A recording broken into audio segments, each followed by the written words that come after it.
Hey guys, Zach and Andrew here. Excited to be talking to you today about something very personal to me. As you know, Andrew and I are coaches and mentors. I'm a core energy coach, and it's taken a lot for me to get to this place where I am in life. I used to not be so high vibe. I used to not have a high energy that I radiated. In fact, when I was first diagnosed with HIV and simultaneously diagnosed with AIDS, 6 or 7 years ago, um, I was in a really dark place. It was really difficult for me, really troubling for me. And I had a really hard time dealing with it. And that's what we're going to talk to you about today about HIV, my story with HIV. We're going to talk about fear and limiting beliefs, a lot of the things that I experienced. Hey, Matthew. Hey, Vincent. Hey, Raphael. Hey, Peter. Hey, Keegan. Hey Good to see you guys. guys. Feel free to shoot us, say hi, or type some comments down below if you're joining us. We love interacting with you guys um, while we make these videos. So, anyway, so when I was diagnosed, it was a really tough time for me. I really felt like a lot of victim energy when I was first diagnosed with HIV and AIDS. I thought, how could this be happening to me? I thought my world was over, and I was overcome with fear.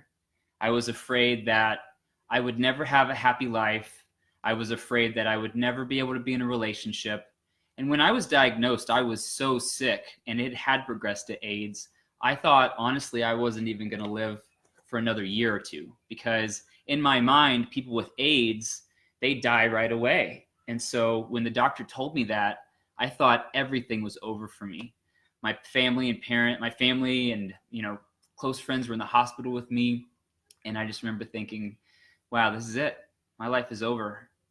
But as I was released from the hospital and started to really reacclimate back into society, I still carried that fear, even though I realized, okay, my prognosis was not, doomed to dying immediately. The doctor said I could actually live until my 70s, is what my doctor told me. And I thought, okay, so I've got a lifetime of celibacy and loneliness. And all I could think about was the feelings that I had about people with HIV and AIDS is what I assumed other people would see me as. And I know that I was something I was deeply afraid of. So I had a huge fear that people would always see me that same way. And it affected my energy in such a significant way. Like I mentioned before, I was experiencing a ton of victim energy, just really replaying events from the past, living in the past, thinking, how could this have happened to me? And it Yeah. was a really dark time. Yeah, that is a really dark time. One thing I want to ask, so you said you made these assumptions when you got the diagnosis, the prognosis. Right. Where did you get those beliefs that you would have to be alone for the rest of your life just because of that? Yeah, that's a great question. I think because of what I had faced in society, I think there's a lot of stigma around people with HIV, and I, wasn't very educated about it beforehand. I was also getting out of jail and rehab at the time, so really in a low place. But yeah, I had made a lot of assumptions just based on my limited knowledge about it. And I think there's still a lot of gay men out there that don't fully understand exactly what it means to be HIV Yeah. positive. So there's a lack of knowledge, but so you got these beliefs from somewhere. Was it like Yeah, societal yeah. It was beliefs society. or I think it was just from talking with friends, yeah. from what I knew about it from television, seeing movies, people with AIDS losing all their hair, turning into skeletons and dying. Yeah. So it's basically these external beliefs from society Yeah, made you think this about yourself. yeah, yeah. And when I Yeah. believed that about myself, I felt so low. I felt so down and so afraid. And my confidence was at an all-time low because I thought, who would want to be with someone who's such damaged goods? And I thought that, I would never have a love life again. Yeah. Ooh, that's tough. And like how did that low confidence, how like now you're, a core energy coach and you Right. understand energy, how did having those beliefs affect your energy and your actions? Yeah, yeah. Those fears and beliefs, they really led me to be in a place of scarcity. I definitely felt like I had limited options, limited future. I was so afraid of what other people would think of me. I had such a deep, deep, deep fear of judgment. And yeah, it made my energy just at such a low place. It's like the low vibrations that we talk about that are actually quite repelling. I was feeling sorry for myself. I was isolating myself. My thoughts were, my life is over. My feelings were sadness. And my actions were isolation. And deep depression. And I was stuck in a downward spiral for quite a while. It was a really negative trajectory. And this made me very close-minded. And I therefore attracted really close-minded people once I started trying to get back into the dating world, because I still had these thoughts about myself, these judgments about myself, and I projected those judgments onto other people. And sure enough, when I would talk to people on apps, dating apps, social media, I would tend to attract the cruelest people. And it was just like negative reinforcement. People were telling me that I was dirty, that I was damaged, that, you know, I was diseased. And it just all was just such a negative experience. And I felt helpless to my situation. I felt helpless to the world around me. Sergio says, I live this story every day of my life. I can never seem to find guys that accept me for me. My energy is low and dating sucks since I've been diagnosed. I hear you, Sergio. It's exactly how I felt when I was first diagnosed. I thought my life was just going to be so limited. But it wasn't until I started making the decision that, you know what, this diagnosis does not define me. I started getting healthier. I started taking my medication, and I got out of isolation. I started taking good care of myself. I started eating healthy, socializing with people, you know, that I knew loved me. I started exercising and working out, and I really raised my health. And like I said, I decided that I can look at myself with this label as a man with HIV and AIDS and let that define who I am. Because when I did that, I was at a rock bottom place. But I decided that I'm much more than that. I have potential. I can offer this world great things. And I really found something within myself that allowed my energy to grow, allowed my energy to rise. And once I was setting off higher vibrations, things just really started to come together for me. I found a great job. I started doing a lot of volunteer work. And whereas before I felt like a victim, I was starting to feel empowered. And I was starting to see that this isn't all, I'm not only a man with HIV and AIDS, but I'm a man with a lot to offer this world. And it was something that was profoundly impactful to me. James Oakson says, thank you for sharing this. You guys are an inspiration. Love you, James. Pete says, hey guys, love you, Zach. Zach, are you going to tell how you moved from that point? Absolutely, Pete. You know, it took a lot of work. It took a lot of time. It took years for me to rise from that low place, that rock bottom that I hit. And it took a lot of trial and error. It took a lot of frustrating times to, you know, to navigate through that. But once I started moving up in a positive direction and meeting really influential people like Andrew, who also helped me propel my energy in a really positive way, because before I met Andrew, I was still giving my power away to fear. I was still giving my power away to anger, being angry, blaming society for my struggles, my shortcomings, and giving all of my power away. But Andrew's actually the first one who really helped me see that when I have negative feelings about other people, about circumstances, I'm only hurting myself, and really helped me take my power back. And I'm so glad that I was in a high vibe state when we met, because I probably would have repelled you. If when we met, I thought, I'm damaged goods, I'm no good, I'm not important, no one will like me, no one will care about me, I wouldn't have approached Andrew and started a conversation with you. I wouldn't have engaged with you because I wouldn't have believed in myself. Mm-hmm. But fortunately, I had overcome most of that shit that was bringing me down. I'm still on a journey. I still get triggered from time to time, but I've learned, ask Andrew, but I've learned to overcome these things. I've learned to work past them. And when I met Andrew, I was projecting a high energy, and that's what he fell in love with. And I was scared because I had come out as being HIV positive, to guys that I had tried dating in the past, terrified of their responses. And in the back of my mind, I was afraid. I thought Andrew was just this amazing man. He just told me how much he cares about me.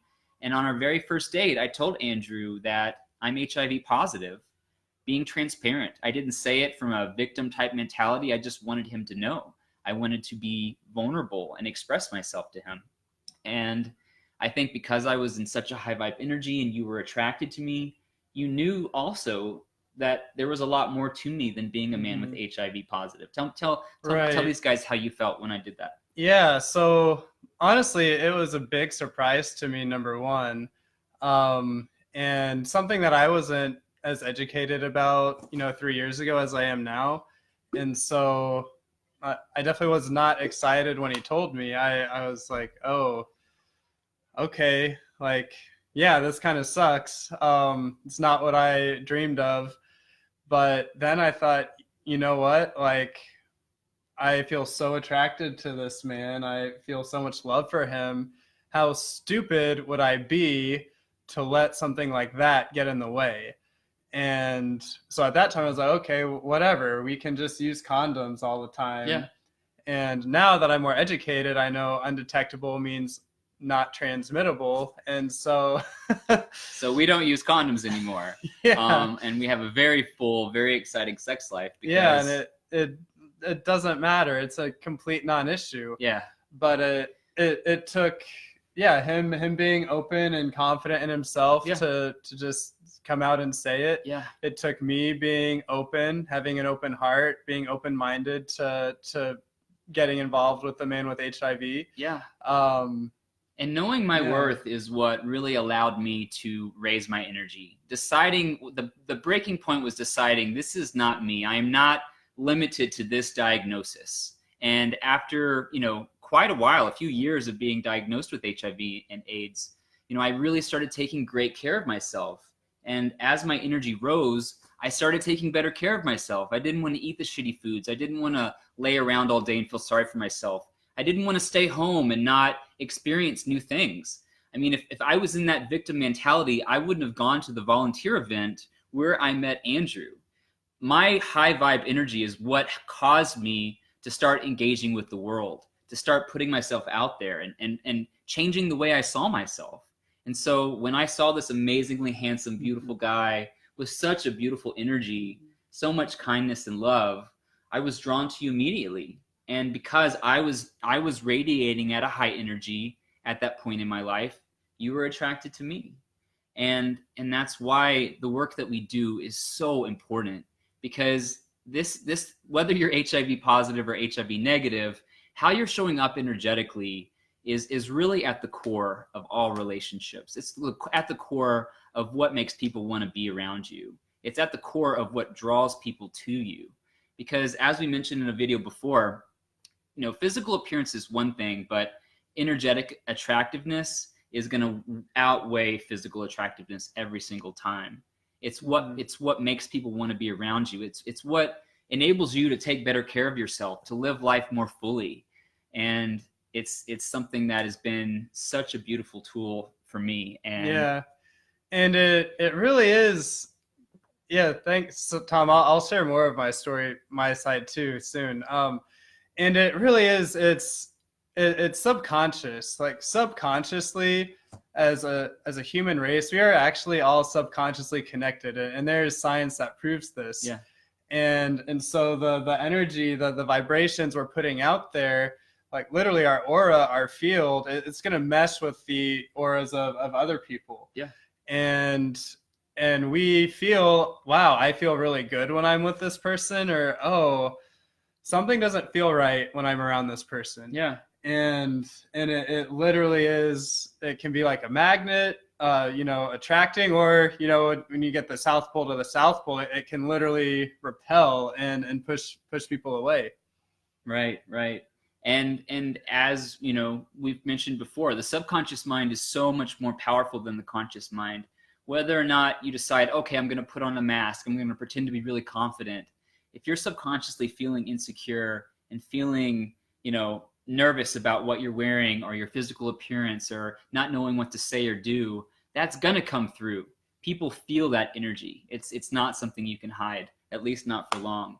And that's why the work that we do is so powerful. And if this is something that you'd like to learn more about, if you want to learn more about energetic attraction and how you can implement this in your dating and love life, type energetic attraction down below, and Andrew and myself will reach out to you and really help you see what is possible when you start tapping into the bright light that is inside of you, that's inside each of us, that we've learned to hide and mask over time because of self-doubt, insecurities, and fears. But once we break free of that wall that we put up around ourselves, so much is possible, regardless of how old you are, regardless of what you look like, regardless of anything.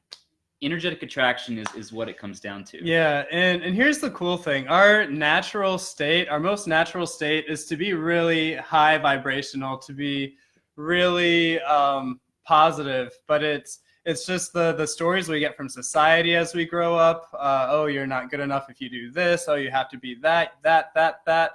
Just creates a whole stress mind fuck. Yeah. And that's what lowers our energy. And it's all this fake, not natural stuff. Right. And it's just cutting through all of that and being your naturally bright, amazing self. And from that place, what if you have desires planted in your heart, like just like you didn't decide to be gay, you didn't decide to want to have an amazing, loving life partner. Like it's inside of us, and it happens naturally and organically when we're just showing up, being our most positive, loving selves. Yeah, it's what you choose to focus on. When you choose to focus on the things that you don't like about yourself, the things you don't have, when you're comparing yourself to other people, that's that low vibe energy. But when you're focusing on what you're grateful for, what you're proud of, really seeing your beauty, that's when you're able to tap into something so magnificent. And that's what we teach all of our clients to do. And we'd love to share with you more about this process. So like I said, if you're interested in learning more about energetic attraction, type just that down below or off to the side, wherever the chat box is. Type energetic attraction, and Andrew and myself will reach out to you and really tell you more about this whole new world of possibility. Yeah.